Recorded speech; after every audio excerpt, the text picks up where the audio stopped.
હવે આ બાજુના લોકો એના લોકોને ફોન કરે છે ભાજપ વાળાને, ભાઈ આનું ગોઠવી કાઢો ને જવા દો, આને જવા દો. એના ઘરે આ બાજુ આવે છે.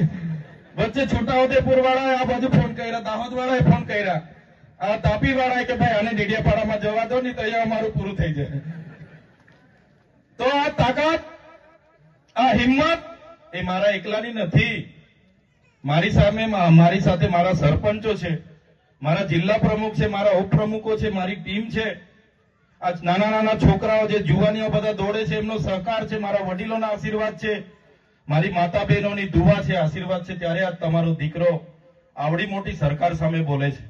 બાકી પોલીસ એમની, કોર્ટ એમની, કલેક્ટર એમના, એસપી એમના, યંત્ર મંત્ર તંત્ર સર્વત્ર એમનું છે.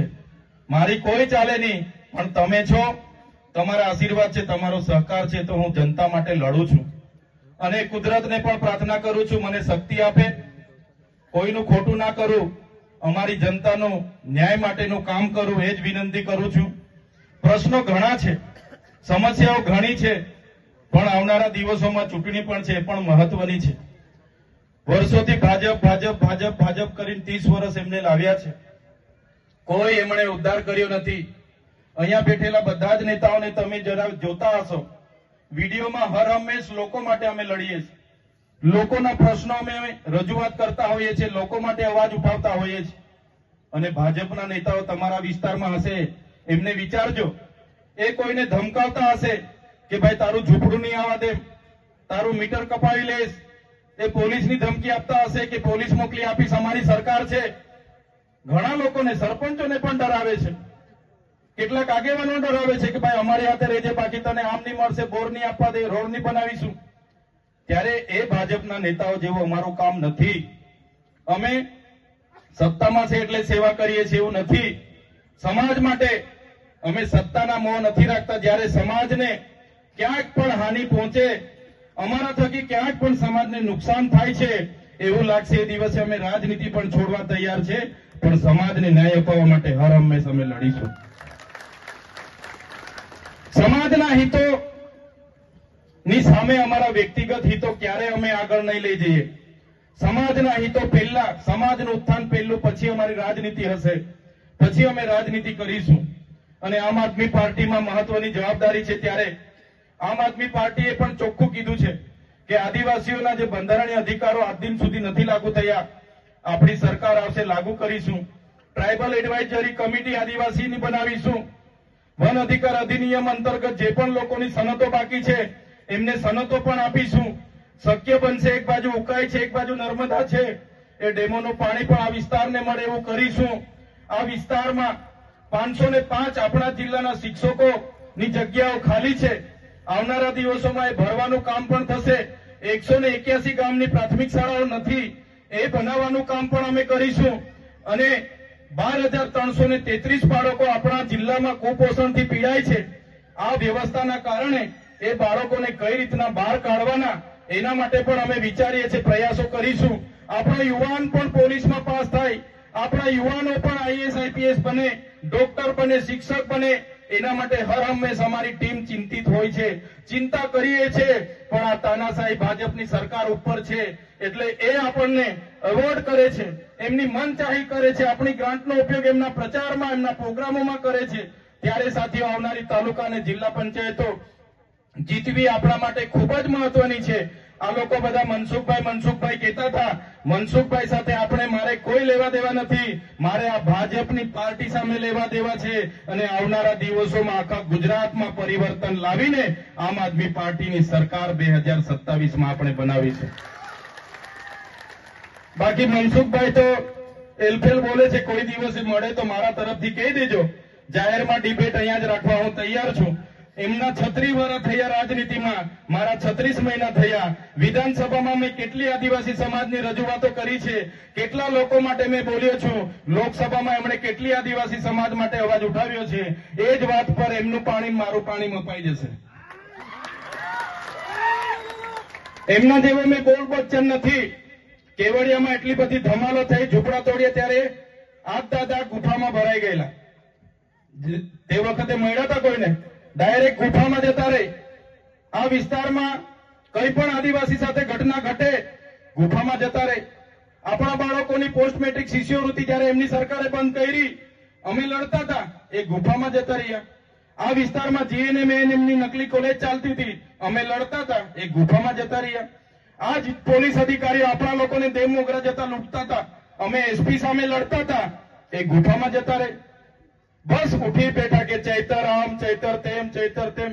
મેં તો કેમ છું, રાતે ઊંઘમાં બી મારા સપના આવતા હશે એવું લાગે છે. સવારે ઉઠતા હતા તો બધું તૈયાર જ હોય, બધે બાજુથી ચૈતર જ બધાને દેખાયા. ડાંગવાળા ને વલસાડવાળા ને બધા જે સાંસદો છે, ખબર નહીં પાર્ટી એને હૂપી દીધું છે કે મંત્રી તંત્રી મને જ હોધી ફરે છે. પણ આ તમારો દીકરો નાનો છે, પણ તમારા બધાની કૃપાથી, આશીર્વાદથી, ખૂબ સારી રીતે કુદરતની દયાથી આજે આપણે આગળ વધી રહ્યા છીએ, લોકોના નાના મોટા કામ કરીએ છીએ. ત્યારે આજે મારા સમર્થનમાં, મારા નેતૃત્વમાં ખૂબ સારા લોકો આમ આદમી પાર્ટીમાં જોડાયા છે. ઘણા લોકો ભાજપમાં હતા, ગોવિંદભાઈ હોય, અશ્વિનભાઈ હોય, એવા કેટલા કેટલા વર્ષોથી ભારતીય જનતા પાર્ટીમાં એમણે સેવા આપી. એમણે બધું પોતાના પરિવારની જોખમે એમણે સેવા આપી, પણ પાર્ટીવાળા એમની કદર ના કરી. કોઈએ પૂછ્યું નહીં. મનસુખભાઈ ડેડિયાપાડા આવીને જોર જોરથી બોલી જાય છે. મારે તો મનસુખભાઈને કહેવાનું છે, તમારામાં પાણી હોય ને તો નર્મદા જિલ્લાનો ભાજપનો પ્રમુખ એક આપણા વાળાને બનાવી આપો, બનાવી આપો, તાકાત હોય તો.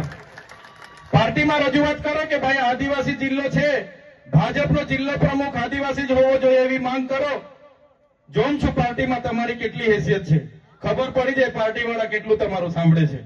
આ ચૈતર વસાવા પર 14 જિલ્લા છે, 14 જિલ્લાના કોણ પ્રમુખ બનશે ને વિધાનસભા કોણ લડશે, જિલ્લા પંચાયત કોણ લડશે ને તાલુકા પંચાયત કોણ લડશે, એ ચૈતર વસાવા નક્કી કરે છે. ચૈતર વસાવા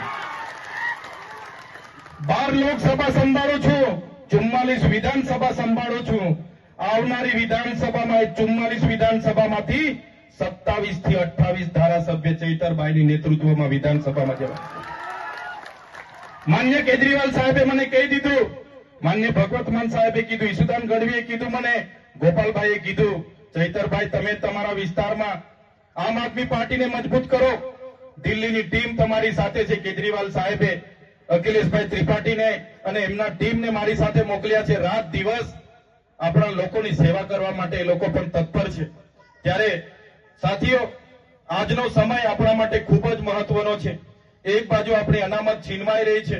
શિક્ષણમાં જે અનામત હતી બંધારણના આર્ટિકલ 335 અંતર્ગત, એમાં પણ 40% માર્ક ફરજિયાત લાવવાનું નક્કી કરીને આપણો કોટો છીનવાઈ રહ્યો છે. જંગલની જમીનો આજ દિન સુધી મળતી નથી. સામે નર્મદા છે, પણ નર્મદાનું પાણી નથી મળતું. શિક્ષણનું સ્તર કથળેલું છે, દવાખાનામાં સાધનો નથી, થોડી ઘણી ઈજા થાય તો રિફર કરી દેવામાં આવે છે, ડોક્ટરો નથી, ખૂબ સમસ્યાઓ છે.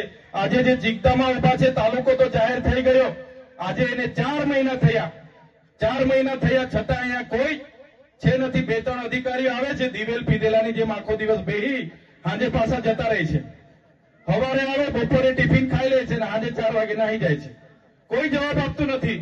ત્યારે ચીગદાના જેટલા પણ લોકો છે એમને પણ કેમ છું, ચીગદામાં તાલુકા પંચાયત, મામલતદાર કચેરી, પોલીસ સ્ટેશન, બસ ડેપો, બાંધકામ શાખા, સિંચાઈ શાખા, મનરેગા શાખા, DRDA શાખા, તમામ પ્રકારની શાખાઓ, ITI, કોલેજ, બધું લેવા માટે તમારે જાગવું પડશે. અને આપણે ખૂબ મોટું આંદોલન આ ચીગદામાં પણ કરવું પડશે. તો આ લોકોની ઊંઘ જાગશે ને ત્યારે આપણી સુવિધાઓ થશે. એ સુવિધા કરાવવા માટે આ લોકોને જગાડવા પડશે. એ જ વાત કરું છું. વધારે સમય પણ થયો છે, આજે લગ્નો પણ ઘણા છે, એટલે વધારે સમય નથી લેતા. પણ આજે જે પણ આગેવાનો પોતાના કાર્યકરો સાથે ભાજપમાંથી, કોંગ્રેસમાંથી અમારા આમ આદમી પાર્ટી પરિવારમાં જોડાયા છે, એમનું સન્માનપૂર્વક હૃદયથી હું સ્વાગત કરું છું. તમારું આમ આદમી પાર્ટીમાં સન્માન જળવાશે. આવનારા દિવસોમાં આપણા સમાજના હિતોમાં જે પણ નિર્ણયો કરવાના હશે, તમારી સહમતિથી સાથે રહીને કરીશું. તમારા માર્ગદર્શનથી, તમારા પરથી ઘણું શીખીશું. બધા સાથે રહીને આગળ વધીશું. એ જ વિશ્વાસ સાથે આજે આપ આ સભામાં ખૂબ મોટી સંખ્યામાં, કેટલાક ગામોમાંથી તો કેટલાક સરપંચો એમના હશે, એમણે કીધું હશે જતા નહીં, કેટલાક ભાજપના નેતાઓએ કીધું હશે જતા નહીં, છતાં ખૂબ મોટી સંખ્યામાં તમે અહીંયા આવ્યા છો. તમામ વડીલોનો, યુવાનોનો, માતા બહેનોનો ભૂલકાઓનો અને અહીંયા ઉપસ્થિત સરપંચશ્રીનો, તમામ પદાધિકારીનો, મીડિયા મિત્રોનો, પોલીસ અધિકારીનો બધાનો ખૂબ ખૂબ આભાર માની